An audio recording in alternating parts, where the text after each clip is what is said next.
Morning, જય Shri Krishna. Welcome back to my new vlog. તો જો દિવસની શરૂઆત થઈ ગઈ છે અને આપણે વ્લોગ બનાવવાની પણ શરૂઆત કરી દીધી છે. વ્લોગ આપણે જો અહીંયા દુકાનમાંથી ચાલુ કર્યો છે. આ છે માનવની એની દુકાન. તો બસ મમ્મી ને પપ્પા આવ્યા હતા તો તે પણ ઘરે જાય છે, તો સાથે હું પણ ઘરે જાઉં છું. તો હાલો હવે અહીંથી નીકળશું. બપોરના 12 વાગી ગયા છે ને જો પાછળ એક ગાડી છે. ખેતરમાં ખાતર નાખવા આવ્યા છે ને આપણે પણ ખેતર ઠંડુ ને પાણી લઈને દેવા આવ્યા છે. તો જો તડકો ધોમ છે, પવન છે એટલે આમ વાંધો ન આવે.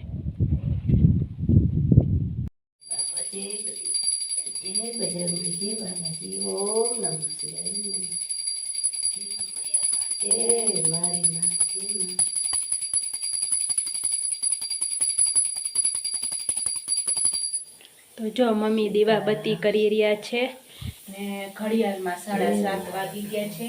આપણે જો બપોરે ખેતરથી આવીને પછી 3 વાગી ગયા હતા, એટલે પછી આવીને પછી આપણે જમ્યા ને નાયા ને ધોયા ને એવું કર્યું એટલે સાંજ પડી ગઈ.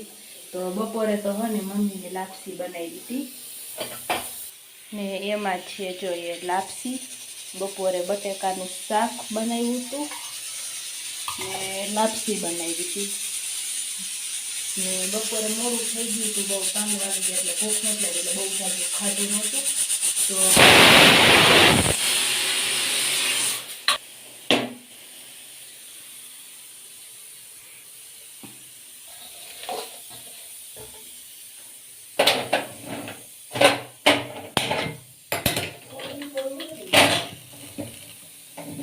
હા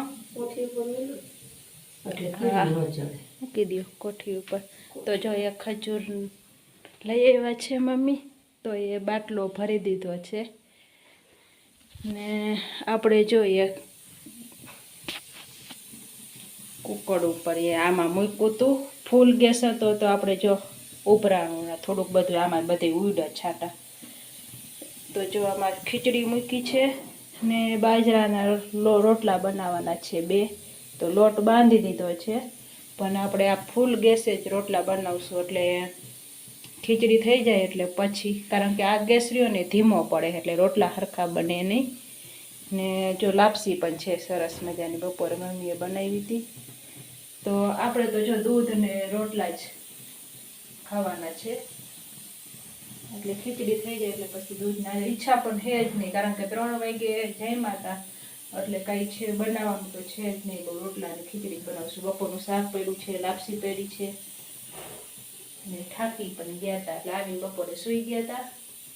તો હાલો રોટલા બનાવી લઈએ. તો જો આપણી ખીચડી બની ગઈ છે ને સરસ મજાનો બાજરાનો રોટલો એક બની ગયો છે ને બીજો એ ચડી રહ્યો છે.